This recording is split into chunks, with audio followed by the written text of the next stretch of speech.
जनक को मिली नई दोस्त गाँव में। जी हाँ दोस्तों, हम बात कर रहे हैं स्टार प्लस के शो जनक की। तो दोस्तों, आगे बढ़ने से पहले अगर आप इस चैनल पर नए हैं तो इसे सब्सक्राइब कर दीजिए, साथ ही बेल आइकन दबाना ना भूलें।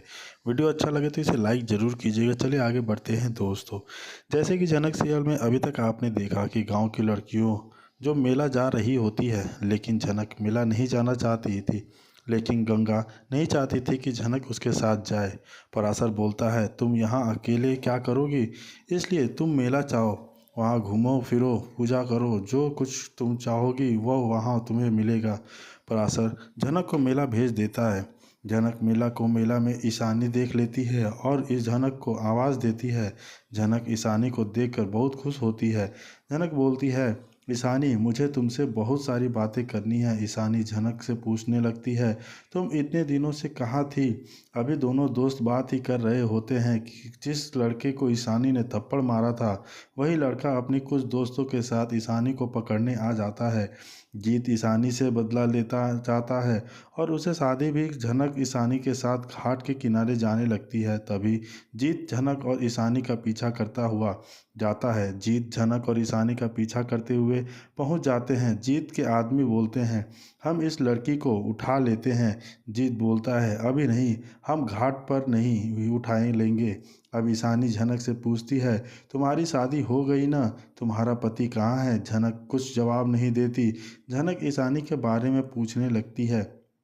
ईशानी बोलती है, गांव में आते ही एक लड़का मेरा पंगा हो गया, अब सारे मुझसे नाराज़ हैं गांव वाले।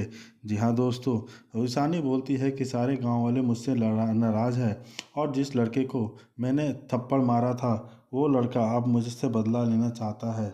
जी हाँ, ईशानी कहती है कि मैं गांव में आते ही मेरा एक ये लड़के से पंगा हो गया, जो मुझसे छेड़खानी कर रहा था, मैंने उसको एक ज़ोरदार थप्पड़ लगा दिया है। जी हाँ दोस्तों, झनक भागती और दौड़ती हुई भागी गांव वालों के पास। झनक ने गांव वालों को बताया ईशानी के किडनैपिंग के बारे में। जी हाँ दोस्तों, हमें देखने को मिला कि वो गुंडे ईशानी को लेकर जा रहे हैं और झनक गांव वापस आ गई है और वह बहुत ज़्यादा डरी हुई है, जिसे देख सभी बहुत ही ज़्यादा शौक हो जाते हैं। झनक और सभी गांव वालों को बताती है कि ईशानी को गुंडों लेकर चले गए हैं और वह वही गुंडे हैं जिसको ईशानी ने थप्पड़ मारा था। जिसे सुन ईशानी की माँ और सभी बहुत ही ज़्यादा शौक हो जाते हैं और झनक उन्हें बताती है कि वह दोनों एक साथ ही जा रहे थे कि तभी वह गुंडे आकर ईशानी को लेकर चले गए और अब उन्हें किसी भी हालत में ईशानी को ढूंढ कर ला निकालना होगा। जिससे सभी बहुत ही ज़्यादा शौक हो जाते हैं और पूरे गांव वाले उन्हें कहने लगते हैं कि उन्हें पता था यह ज़रूर होगा और ईशानी मुसीबत में ज़रूर फंसेगी। और अब शो के आने वाले एपिसोड में देखना बहुत ही ज़्यादा दिलचस्प होगा कि आखिर झनक इस सारा इंसान के और सारे प्रॉब्लम से कैसे लड़ पाती है और ईशानी को कैसे बचाती है। झनक, जी हाँ दोस्तों, वह झनक में सच में प्यार करता है या नहीं, क्योंकि जिस तरीके से उसका बर्ताव है झनक के प्रति वह बिल्कुल भी अच्छा नहीं है और वो बिल्कुल भी एक्सेप्ट नहीं किया जा सकता। आखिर ऐसी क्या बात हो गई है। जी हाँ दोस्तों, एक कदम वह झनक से बहुत प्यार करता था और एक के बाद अब नफरत करने लगा है और नफरत करने की वजह है वह बड़ी की बेतुकी है। कोई भी ब्राह्मण व्यक्ति आकर उसे झनक के खिलाफ भड़का गया और अनिरुद्ध ने अपना माइंडसेट कर लिया है कि अनिरुद्ध जो है, झनक जो है वह गलत है। अनिरुद्ध नेसी के साथ अभी कभी भी करने का फैसला नहीं किया था। उसे अर्ची के साथ रहना चाहता था, डाइवोर्स लेना चाहता था, लेकिन अब उसे उसका पता चलता है कि झनक पराशर की बीवी है। उनकी शादी का पता चलता है कि झनक पराशर की बीवी, उससे शादी हो चुकी है। तो यहाँ पर अनिरुद्ध को अचानक से झनक से घिन होने लगती है। झनक ने मुझसे वादा किया था कि वह कभी शादी नहीं करेगी, लेकिन वह शादी कर चुकी है। अनिरुद्ध को यह कभी नज़र नहीं आता है कि मैंने भी तो शादी कर ली है अर्शी के साथ, उसके साथ रह रहा हूँ 5 साल से, तो मैं तो गलत कर रहा हूँ। अर्शी के साथ जो भी है झनक के साथ भी है, झनक को कैसा लगता होगा, लेकिन अनिरुद्ध को यहाँ नहीं सोचना। सारे नियम फ़ायदे कानून सिर्फ और सिर्फ झनक के लिए लागू होते हैं, इसलिए तो वह झनक के पास अब बिल्कुल नहीं जाना चाहता। झनक ने उसकी बच्ची को पाल पोस कर इतना बड़ा कर दिया है कि उसे अच्छा नाम दिया, उसे अच्छे संस्कार दिए। अब उसकी बेटी जो है अब उसे सौंप दिया गया है। अनिरुद्ध का तेवर भी चेंज हो गया है। यहाँ पर मून की तबीयत खराब हो गई है है। सब लोग उसे रिक्वेस्ट कर रहे हैं कि बड़ों माँ उसे रिक्वेस्ट कर रही हैं कि झनक से एक बार बात करा दो, शायद उसकी तबीयत ठीक हो जाए और वह खाना खाने लगे, क्योंकि मून जो है अपनी माँ के हाथ से खाना खाना चाहती है और उसे देखना चाहती है। अनिरुद्ध का जो तेवर है ना, बिल्कुल भी बदला हुआ है। इतना उसके एटीट्यूड लेवल में चेंज आ गया है कि वह बड़ा भी एक्सेप्ट नहीं किया जा सकता। जी हाँ, वह यहाँ तक कहता हुआ नज़र आया है कि कोई ज़रूरत नहीं है झनक से इसकी बात कराने की, ठीक हो जाएगी। मतलब उसे अपने बच्चे की भी इतनी फिक्र नहीं है कि उसे झनक चाहिए, उसको अपनी माँ चाहिए। क्योंकि बचपन से वह जिसके साथ रही है, वह उसे ही अपनी माँ मानती है। अचानक से छोटे बच्चे को किसी और को दे दिया जाए और यह कहा जाए कि आज से यह तुम्हारी माँ है, वह बच्चा तो नहीं समझ सकता ना। वहीं दूसरी तरफ उसे अपनी माँ को मानेगा जिसे वह बचपन से देख रही है। अब झनक ने भले ही मून को जन्म नहीं दिया हो, लेकिन माँ की पूरी रिस्पॉन्सिबिलिटी तो निभाई है ना। तो अनिल जो है यह सब कुछ आकर बड़े ही क्लियरली, बड़े ही पेशेंस से सबको बता देता है कि लेकिन उसे यह बात भी समझना चाहिए कि वह बच्चा जो है झनक से जुड़ा हुआ है, उसे बच्चे को झनक चाहिए, लेकिन नहीं। अनिरुद्ध अपनी आग में, अपने जेलस में इतना ज़्यादा जल रहा है कि उसे मून की भी दिखाई नहीं दे रही है और यहाँ उसे वह बिल्कुल भी मून को झनक के पास लेकर नहीं जाना चाहता। इनफैक्ट यहाँ पर जब मून से बात होती है पराशर की कॉल पे, तो यहाँ तक वह कॉल भी कट कर देता है क्योंकि झनक की वो शक्ल नहीं देखना चाहता।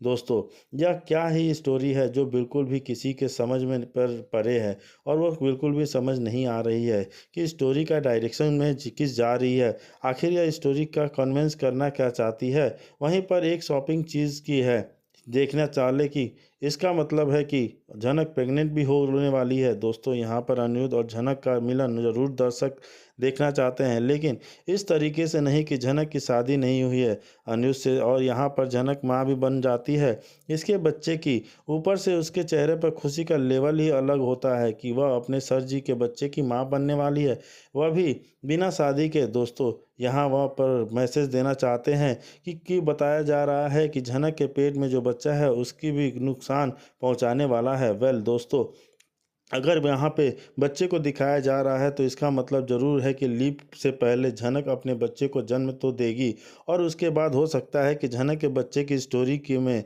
आगे बढ़ाया जाए। लेकिन फ़िलहाल यहाँ पे अनिरुद्ध का जो एटीट्यूड लेवल है बहुत हाई है। वहीं दूसरी तरफ मून खाना पीना छोड़कर अपनी माँ झनक से दूर है और खाना पीना छोड़कर बैठ गई है। दूसरी तरफ झनक एक बड़े हादसे का शिकार हो गई है और उसके पेट में पल रहे अनिरुद्ध के बच्चे की जान खतरे में है। इन सब के बीच अनिरुद्ध और सी के रिश्ते भी एक अजीब मोड़ पर आ गए हैं। बड़ी माँ मून को प्यार से खाना खिलाने की कोशिश कर रही है, लेकिन मून का ध्यान कहीं और है। उसकी छोटी छोटी आंखें दरवाजे पर टिकी हैं, मानो किसी का इंतजार कर रही हो। मुझे माँ के पास जाना है, वह रूही से आवाज़ में कहती है। मुझे मेरे घर वापस भेज दो। बड़ी माँ उसे समझाने की कोशिश करती हैं, प्यार से पुचकारती हैं, लेकिन मून अपनी जिद पर अड़ी रहती है। उसे अपनी माँ झनक की याद सता रही है, जिसके साथ उसने 5 साल बिताए हैं। इन नए घर में, इन अनजान लोगों के बीच उसका मन नहीं लग रहा है। तभी अनिरुद्ध कमरे में दाखिल होता है। वह मून की उदास आंखें देखता है और उसका दिल कचोटता उठता है। बड़ी माँ बेबसी से कहती हैं, यह कुछ खा ही नहीं रही है। मैंने बहुत कोशिश की। अनिरुद्ध भी मून के पास बैठ जाता है। वह उसे प्यार से सहलाता है और खाना खाने के लिए कहता है, लेकिन मून अनिरुद्ध को अनदेखा कर देती है। उसकी मासूम जिद के आगे अनिरुद्ध की सारी कोशिशें बेकार साबित होती हैं। बड़ी माँ एक उम्मीद भरी नज़र से अनिरुद्ध की ओर देखती हैं। तुम एक बार झनक से बात करवा दो, शायद उसकी आवाज़ सुनकर या कुछ खा ले। अनिरुद्ध का चेहरा सख्त हो जाता है। नहीं, मैं झनक से बात नहीं करवाऊंगा। बड़ी माँ हैरान रह जाती हैं, लेकिन क्यों? यह 5 साल तक झनक के पास थी, उसे तो याद करेगी ना। और अब तो यह कुछ नहीं खा रही है। अगर इस तरह यह भूखी रहेगी तो बीमार पड़ जाएगी। अनिरुद्ध अपने ख्यालों में खो जाता है। झनक से शादी कर ली है। उस रात में मेरे और झनक के बीच जो कुछ भी हुआ उसे झनक रोक भी सकती थी, पर उसने ऐसा कुछ नहीं किया। यह विचार उसके दिमाग में घूम रहे हैं, उसे परेशान कर रहे हैं। बड़ी माँ उसे फिर टोकती है, क्या तुम सिर्फ एक बार मून की बात करवा सकते हो तो अनिरुद्ध अनचाह से अपना फ़ोन निकालता है और झनक को कॉल करता है। पहली बार में झनक कॉल कट कर देती है। अनिरुद्ध उजला जाता है, उसने कॉल कट कर दी। बड़ी माँ हार नहीं मानती, एक बार और कॉल करो। तभी पराशर कमरे में आ जाता है और अनिरुद्ध का फ़ोन पर बात करते देख लेता है। वह झनक के पास आता है और पूछता है, मैं तुम कॉल क्यों कट रही हो? शायद शहरी बाबू का कॉल कर रहे हैं। मून से बात करने के लिए कॉल उठा लो। झनक का चेहरा भाव शून्य हो जाता है और मून मेरी ही नहीं है, सिर्फ